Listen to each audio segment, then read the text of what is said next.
Le Mali a connu depuis quelques jours un deuxième coup d'État en 9 mois avec le dernier putsch orchestré par le colonel Assimi Goïta. Un coup d'État qui a balayé le président Banda et son premier ministre Mokhtar Wane.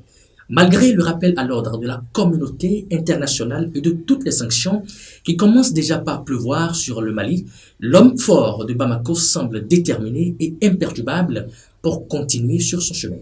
Que se passe-t-il en réalité au pays de Soundiata Keïta? Bonjour à tous et bienvenue dans l'émission spéciale de ce matin. C'est la question que nous allons poser ce matin à notre consultant sur cette émission Afrique Stratégie, le coach Patrick Armabognon, que nous allons retrouver juste après ceci, depuis les locaux du studio Augustine, à Ranatou Adamo de Lomé, après cette courte pause publicitaire. Afrique Stratégie. Afrique Stratégie. Une émission 100% africaine. Politique, diplomatie, tactique, consulting, l'art de la gestion. Avec le stratège par excellence, le coach Patrick Armand Pouillon.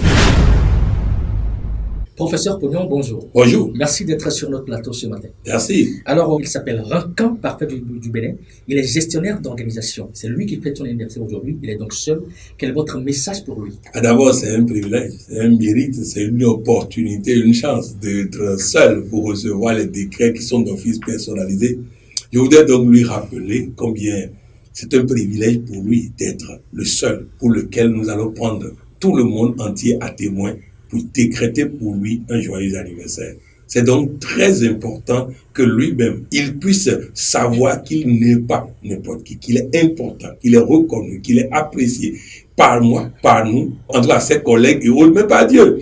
Donc, à partir de cet instant, cela doit entraîner un changement d'attitude.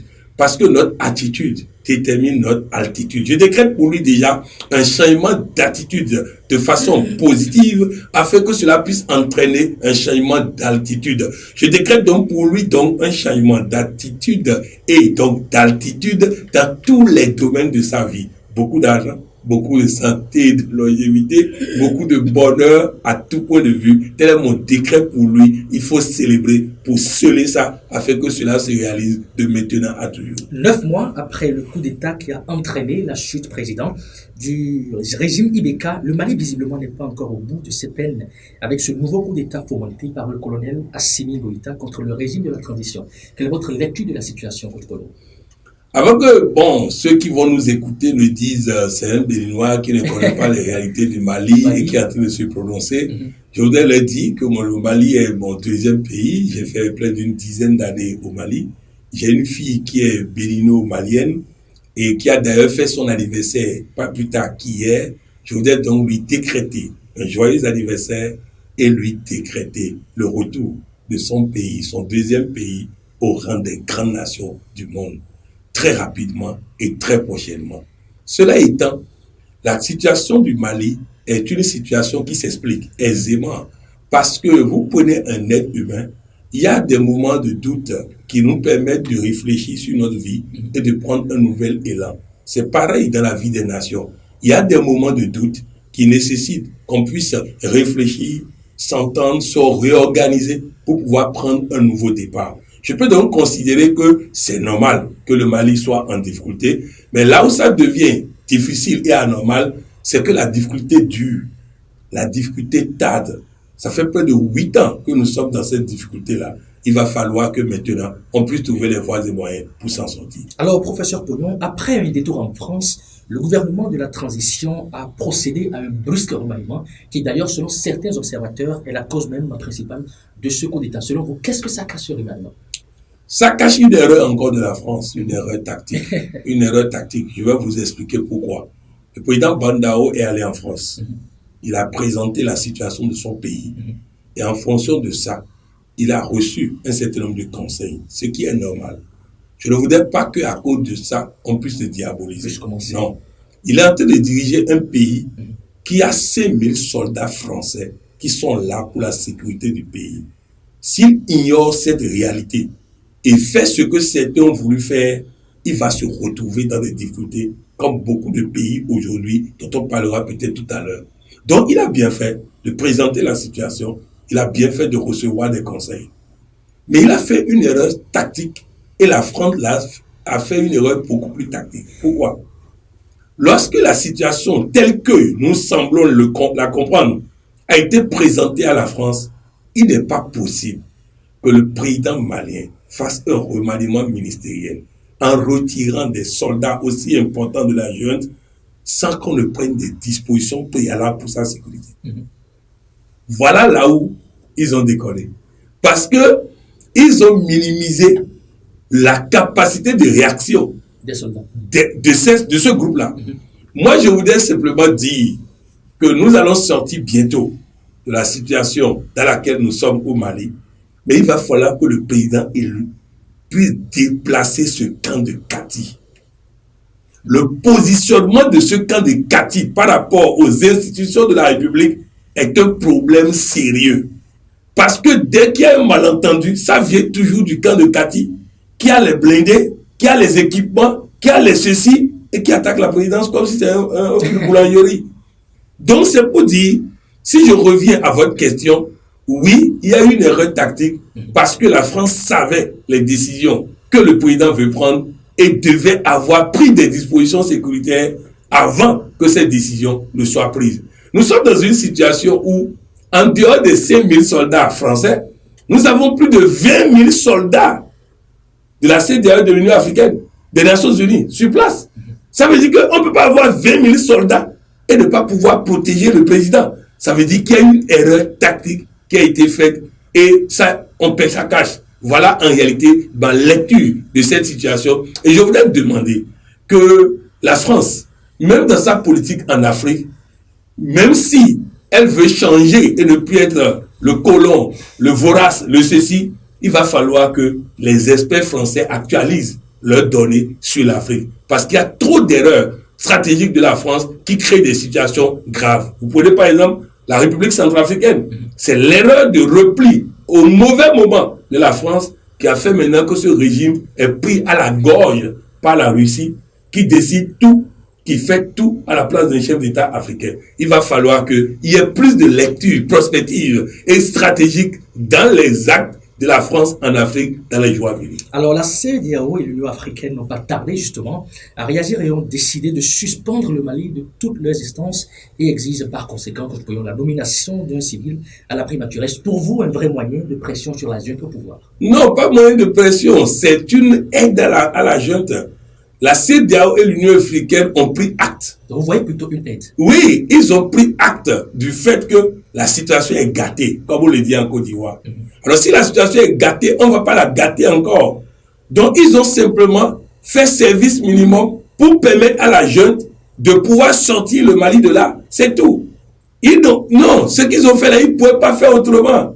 Ils ont fait ce qu'il fallait faire pour permettre à la junte de pouvoir maintenant faire en sorte de sortir le Mali de ce guêpier. Vous imaginez, actuellement, il n'y a personne de légitime au Mali. Il n'y a personne de légitime au Mali. C'est-à-dire, il n'y a personne. Même la junte était plus légitime il y a 9 mois. Aujourd'hui, ils ne sont pas légitimes. Donc, il n'y a personne de légitime. Parce qu'il y a 9 mois, ils ont fait un coup d'État qu'une bonne partie de la population a salué. Aujourd'hui, même l'armée est divisée. Donc, vous comprenez que on est dans une situation explosive. Au-delà des terroristes, une autre frange de l'armée peut réagir tout de suite. Donc le minimum a été fait, mais en permettant à la junte de sortir par le haut. Si les situations restent telles qu'elles sont, professeur Pounon, est-ce qu'on peut craindre des situations, par exemple, d'extension, ou bien par exemple, de déplacement économique au niveau du Mali, par exemple? Ah oui, on a donné plus ou moins un feu vert à la junte, mais ce n'est pas un chèque en blanc. Si la junte continue son entêtement à traiter les chefs d'État de la sous-région comme si c'est des étrangers qui n'ont pas un mot au chapitre. Donc des sanctions économiques peuvent tomber. Oui, mais oui. La CEDEAO a été tactique en ne prenant pas de sanctions avant les erreurs. Donc la CEDEAO guette les erreurs. Et à la première erreur, il y aura des sanctions ciblées. Et il ne faut pas exclure les sanctions sur le Mali. À la première erreur. Maintenant, ceux qui disent que les sanctions sont contre la population, non. Les sanctions ciblées sont les sanctions économiques, fermeture de frontières, fermeture de l'espace aérien, empêchement de tout transfert monétaire sur le Mali, sont des sanctions pour pousser la population à prendre ses responsabilités. Donc, ce n'est pas une sanction contre la population. Et donc, je voudrais, avec tout le respect dû à ceux qui dirigent les choses aujourd'hui au Mali, je leur dis simplement, ils ont intérêt à s'assagir parce que les sanctions de la CEDEAO finiront par pousser la population à les chasser dehors. Donc, de ne pas penser qu'ils vont toujours manipuler la société civile, la population, en faisant croire que les autres sont contre le Mali. Non, les autres ne sont pas contre le Mali. Les autres défendent plutôt le Mali parce qu'ils ne veulent pas qu'un groupe de personnes décide de s'accaparer le Mali pour des années. Donc, c'est très important que nous puissions comprendre de quoi il s'agit. Première chose, aucune sanction réelle n'a été prise. C'est-à-dire, ce qui a été décidé là, il faut que les Maliens comprennent. La CEDEAO et l'Union africaine disent que Assimi Goïta ne peut pas s'asseoir avec eux comme chef d'État. Voilà ce qu'ils ont décidé. C'est ça, sortir des institutions de la CEDEAO et de l'Union africaine. Nous ne pouvons pas nous asseoir avec ce monsieur pour dire qu'il parle au nom du Mali devant nous. Donc, c'est pour ça nous retirons le Mali des instances de la CEDEAO et de l'Union africaine. Et quand le Mali aura un président crédible et légitime, nous allons le recevoir à notre table. C'est tout. Ils n'ont plus aucune sanction en tant que telle. Mais ils ont dit, dans ces conditions, vous avez maintenant à vous organiser pour rapidement trouver des responsables légitimes qu'on va reconnaître. C'est ce que la CEDEAO a fait, c'est ce que l'Union africaine a fait. Donc, on cesse de manipuler la population malienne en faisant croire que la CEDEAO est contre eux. Non, la CEDEAO a fait des erreurs dans le passé. Mais vous allez constater qu'ils ne font pas ces erreurs aujourd'hui. Ils ont appris de leurs erreurs, ils sont en train de travailler avec beaucoup plus de tactique. Parlons justement de ces deux organisations. Est-ce que vous ne pensez pas, par exemple, qu'elles donnent finalement raison à ceux qui pensent qu'elles font du deux poids sur mesure quand on sait quelle a été leur position par rapport à la situation au Tchad? Non, je vais vous expliquer. Au Tchad, nous avons un chef d'État qui est mort de lui-même, qui est mort au front. Au front. Et une situation difficile. Les gens se sont réunis pour prendre une décision. Mais vous allez constater qu'au Tchad, personne n'a attendu des jours pour organiser une cérémonie d'investiture. Vous n'avez pas constaté qu'au Mali, on perd des jours pendant qu'on n'a pas de gouvernement, pendant que le pays a des problèmes de sécurité, une crise sociale, on perd des jours à attendre que Assimi Goïta organise son investiture. Vous voyez un peu? Non, excusez du peu, hein. Je sais que le Mali est un grand pays, un pays de fierté et n'aime pas qu'on leur dise certaines choses. Mais je dis, c'est pas normal, c'est vraiment pas normal que pendant que le pays est en difficulté, on attend que le président organise sa fête. Mais vous avez vu ça au Tchad? Non. Rapidement, un groupe a été mis en place pour prendre les choses en main. Rapidement, un premier ministre a été nommé. Rapidement, ils se sont rendus compte que le Parlement qu'ils ont dissous, ils n'ont pas le temps d'avoir un Parlement consensuel. Ils ont relancé le Parlement qui était là pour permettre au gouvernement de valider son programme. Et en même temps, le gouvernement a été fait en concertation, 2 jours de concertation. Et ils ont accepté d'intégrer les opposants qui ont accepté de les aider. Le gouvernement a été fait. Et immédiatement, le chef de l'État, lui-même, aux commandes, est allé frapper les rebelles et a fini la rébellion dans son pays. Donc en réalité, il y a une certaine maîtrise de la situation. Il y a une maîtrise de la situation. Nous n'allons pas prendre des décisions pour aller semer la pagaille là où il y a de l'ordre. Voilà pourquoi on ne peut pas sanctionner. Voilà pourquoi on respecte le nouveau président du Tchad et on dit il est autorisé à s'asseoir à notre table parce qu'il a eu un comportement digne de Nord. Vous voyez un peu? Mais par contre, au Mali, nous avons d'abord un président qui prend 1 semaine, 10 jours pour préparer son investiture pendant que le pays est en crise. Comment voulez-vous qu'on ne dise pas qu'il y a un problème? Deuxième chose, on dit on offre au M5 le poste de Premier ministre. Mais je vous assure, aujourd'hui nous sommes lundi, mais tout le monde croise les doigts pour que la jeune respecte son engagement. Mais est-ce que vous savez ce que la jeune a dit au Premier ministre et qu'ils ont choisi? Le Parlement que nous on a fabriqué là, c'est un point sensible, on ne touche pas. Les ministères que nous on a, c'est un point sensible, on ne touche pas. Vous voyez de quoi il s'agit? Oh, au Tchad, mais ils sont allés au front. Ils sont allés au front, ils ont pris le pouvoir, ils sont allés terminer avec la rébellion. Voilà ce que nous attendons de cette junte au Mali. Qu'on cesse la comédie des cérémonies d'investiture, des grands discours, de ceci, qu'on cesse ça et qu'on travaille pour le Mali. C'est comme ça qu'on peut sortir rapidement de cette situation. Président, professeur Pognon, la France, après les menaces, est passée enfin à l'action. Quelle est votre interprétation de cette action d'Emmanuel Macron? Est-ce que, par exemple, c'est pas l'ingérence qu'on est en train de refuser à la métropole, par exemple, dans les affaires politiques africaines? Non. Qu'est-ce que vous appelez ingérence? Qu'est-ce que vous appelez ingérence? Je vais vous expliquer, vous allez comprendre. Pourquoi quand les Américains ont pris la même décision, on n'a pas dit ingérence? Les Américains ont pris cette décision plus rapidement que les Français. Je vais vous expliquer. Dans les tests américains, il est interdit à l'État américain de collaborer avec un groupe de putschistes, de personnes ayant fait un coup d'État. C'est les tests qui le disent. Le président qui le fait peut être dans parjure et être traité devant la haute cour de justice. Voulez-vous que Macron viole les tests de son pays pour faire plaisir à une jeune? Non. Et il n'a pas abandonné le Mali. Donc en réalité, ce sont ces textes qui l'ont... Les tests disent qu'il ne peut pas traiter avec un groupe de personnes illégitimes. D'abord, quand le président Assimi Goïta prend tout ce temps pour organiser son investiture, ça veut dire qu'il est en train de reconnaître qu'il n'est pas encore président. Donc comment voulez-vous qu'on traite avec une armée qui n'a pas de chef, un pays qui n'a pas de président? C'est ça. Donc la France ne peut pas continuer par collaborer avec eux. Si dans ces moments où l'armée se permet d'arrêter des chefs d'État, où l'armée se permet d'arrêter des premiers ministres, la France collabore avec eux, et qu'on arrête les premiers ministres, on arrête les présidents, mais on va dire encore que la France est complice. Rappelez-vous au Rwanda, qu'est-ce qu'on a reproché à la France? De rester aux côtés d'un régime qui est en train de tuer sa population.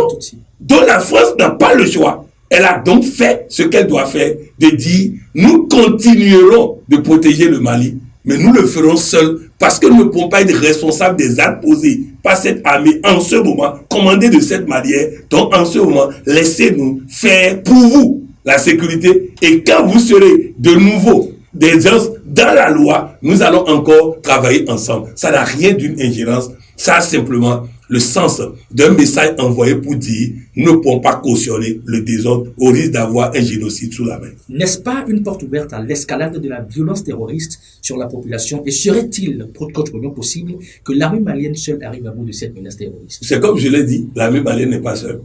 La France est là, elle intervient pour le compte du Mali, sur demande du Mali, mais elle ne le fera pas avec l'armée malienne. C'est tout. Elle continue de surveiller la position des terroristes. Elle continuera de frapper les terroristes. Elle continuera de protéger le Mali. Mais elle ne veut pas le faire en ce moment avec des difficultés qu'on a à Bamako. Le président du comité stratégique du M5 est proposé par le mouvement pour être le futur Premier ministre. Est-ce le mouvement pour eux, est-ce le moment pour eux, coach Pognon, de prendre le part du gâteau, ou est-ce un appât politique du colonel Assimi Goïta, comme le pensent certaines personnes? D'abord, pas de gâteau, c'est pas évident. C'est pas évident parce que ils savent le piège qu'il y a dans cette affaire si ils vont pas prendre le gâteau. Ensuite, Choguel Maïga est très rusé, très expérimenté. Vous avez vu, il a dit, le Mali respectera l'ensemble de ses engagements internationaux tant que ça ne humilie pas le Mali. Au fait, il a parlé pour ne rien dire. Vous voyez, parce qu'il ne sait pas ce qu'il attend dans la fonction de Premier ministre. Il ne veut pas prendre des engagements qu'on va dire après qu'il n'a pas respecté. Donc il a parlé, il a neutralisé. Il en a cette expérience. Et vous avez vu, des gens les ont abandonnés, pensant qu'il y avait un gâteau. Ils les ont abandonnés dans le temps pour aller vers la junte. Aujourd'hui, la junte est en difficulté et a besoin de M5, fait appel au M5, mais il n'a pas eu l'arrogance de dire, je vais aller maintenant prendre ma revanche. Il est allé revoir ses camarades qui les ont quittés. Ça, c'est la preuve d'une grandeur d'âme dont nous avons besoin en Afrique. Et la jeune a besoin de comprendre aussi ça. Lorsqu'on pense que le pouvoir est solitaire et on veut jouer le pouvoir solitaire, on tombe dans la solitude. Et donc, c'est ce qui leur est arrivé. Et je crois qu'ils doivent comprendre la leçon. pour ne pas simplement aller vers le M5, mais permettre au M5 d'aller encore vers d'autres courants pour qu'ensemble, on puisse faire en sorte que les Maliens ensemble sauvent leur pays. Si on ne le fait pas ensemble, on va toujours se tirer dans les pattes, on va toujours se mettre en difficulté, on va toujours tenter d'arrêter des chefs d'État et des premiers ministres et on ne s'en sortira pas. Je crois que nous sommes arrivés à un moment stratégique où chacun doit se dire l'autre n'est pas bête et que c'est ensemble que nous pouvons gagner, que nous pouvons réussir. Le Mali peut et doit étonner le monde pour permettre aux autres pays de comprendre qu'en tendant la main aux autres, on est plus grand, on est plus fort et on gagne durablement. D'autres soutiens occidentaux sont tapis dans l'ombre et font des yeux doux au nouvel homme fort de Bamako. Professeur Pognon, est-ce que cela vous inspire une réflexion? Ah non, si le président Assimi Goïta fait l'erreur de saisir la balle au bond de la Russie, n'ayons pas peur du mot, il va se retrouver dans la situation délicate, compliquée, difficile. Et plus compliquée, plus difficile que la situation du Centrafrique. Aujourd'hui, le président centrafricain n'est pas libre. Il n'est pas libre. Il a conseillé à la présidence russe, conseillé à la sécurité nationale russe. Vous croyez que c'est comme ça? Quand on critique la République centrafricaine aujourd'hui, c'est l'ambassadeur de Russie en Centrafrique qui répond. Alors là, non, franchement, s'il fait cette bêtise, alors que son pays est aussi déchiqueté que ça veut dire qu'il a choisi de diviser le Mali.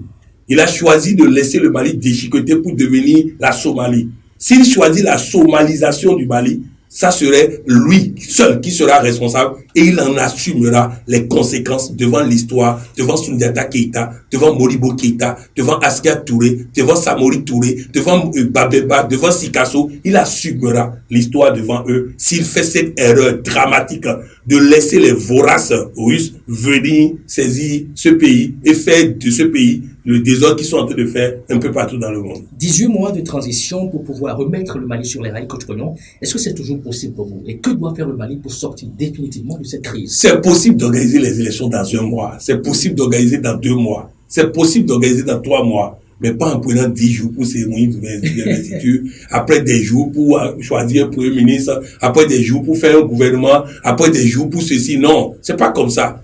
Nous pouvons sortir le Mali de là, le délai peut être respecté. Nous sommes encore à plus de 8 mois de l'échéance prévue. On a tout le temps pour organiser une élection. On peut organiser l'élection en 3 mois, on peut organiser l'élection en 4 mois. Et surtout, que la transition ne veuille pas régler les problèmes du Mali. Non, il faut être légitime pour faire les réformes profondes. Je crois que nous avons besoin de faire le service minimum, d'élire un nouveau président, d'élire un nouveau parlement, et ceux-là se chargeront maintenant de redresser le Mali. Quelles sont les dernières informations en date de la formation en leadership et patronat que vous avez initiée? C'est une très belle formation. Je crois que ceux qui ont fait cette formation ne feront pas certaines erreurs que je suis en train de constater dans la gouvernance de la plupart de nos pays en Afrique. Oui, nous avons appris beaucoup de choses. Nous avons sorti des films qui permettent de comprendre l'État, de comprendre la gouvernance, de comprendre les difficultés de décideurs. Nous avons sorti le grand jeu. Je crois que la vie de personne dans cette formation ne peut être la même après cette formation. Déjà, on sent la différence entre ceux qui ont fait la formation et ceux qui ne l'ont pas fait. Nous travaillerons à ce que nous créions d'autres opportunités pour permettre aux uns et aux autres de pouvoir faire cette formation. Même l'article scientifique que nous avons utilisé pour faire cette formation, j'ai moi-même le week-end dernier veillé, corriger point par point cet article scientifique. J'ai recorrigé encore pour que dès la fin de la formation, les uns et les autres peuvent avoir la dernière version qui leur permet de mieux comprendre le leadership et le patronat. Ce genre de formation doit voyager. Bientôt, nous allons organiser ça pour les chefs d'entreprise et les leaders politiques au Togo, en salle. Nous allons l'organiser à Cotonou, en salle. Nous allons l'organiser à Parakou, en salle, avant d'envisager les autres pays et autres. Donc, bref, c'est pour dire que véritablement, nous travaillons à créer les conditions que pour un leadership efficace et que nos dirigeants puissent véritablement nous faire gagner en Afrique. On ne gagne rien dans l'amateurisme, on gagne les choses en apprenant et en appliquant. Bientôt, ça va danser sérieusement à Cotonou. Professeur Pognon, donnez-nous toutes les informations possibles. Je crois que samedi prochain à 20h, on va préciser la date. Par la suite, le sport va passer et il y aura une soirée salsa. Vous savez que le club des bourgeois, en dehors du sport, il y a la danse et la danse qui sont en train d'apprendre sérieusement à Cotonou, c'est salsa. Donc ils ont voulu organiser une soirée salsa pour permettre à tous ceux qui ne viennent pas au club des bourgeois, de pouvoir ensemble avec eux passer une belle soirée. Je crois que ça coûte seulement 10 000 francs pour venir danser, prendre un cocktail, boire et tout ça. Vraiment, ça va être une belle soirée. Je compte y être et je invite les uns et les autres à s'inscrire pour que cette soirée soit bonne pour tout le monde. Nous sommes à la fin de cette émission du lundi, professeur Pognon. Quelle est votre exhortation à l'endroit de toute l'Afrique? Je voudrais dire à chacun et tous que lorsque l'aigle vieillit, elle a son bec qui devient courbé, elle a ses ailes qui deviennent lourdes et elle n'arrive plus à voler. Et elle se prépare à la mort. Elle pense que c'est la fin. Mais dans ces conditions, elle se retire dans les montagnes. Elle casse le bec courbé. Elle te déplume. Ça saigne, ça fait mal. Et juste après, elle pousse de nouvelles ailes. Elle pousse un nouveau bec. Et elle sort. Elle en a encore pour 40 ans. C'est pour dire que cette situation du Mali, cette situation de la Côte d'Ivoire, que nous avons vécu en Côte d'Ivoire, en Guinée, au Burkina, au Mali, ainsi de suite, partout en Afrique, au Tchad, cette situation peut devenir une grande opportunité. Et cela nous demande beaucoup d'humilité. Et surtout, retenez une chose. Lorsque quelqu'un pense qu'il est le seul intelligent, il finit par être victime de son intelligence. À malin, malin est aimé. Le Mali est un grand pays et personne, je dis bien personne, ne peut terroriser le Mali longtemps. On peut le faire un temps, mais on ne peut pas terroriser le Mali longtemps. Alors, tous ceux qui auront la gouvernance du Mali dans les jours à suivre, retenez ceci. Oui, tout est possible et tout est tolérable jusqu'à février 2022. Mais après février 2022, vous serez vous-même en insécurité si vous n'avez pas su faire ce qu'il faut faire. C'est ça le décret que je fais. Et j'invite tous les Maliens à penser cela. Si les hommes qui sont là ne font pas, les Soundiata Keïta vont le faire parce qu'en Afrique, les morts ne sont pas morts. Merci, professeur. Merci.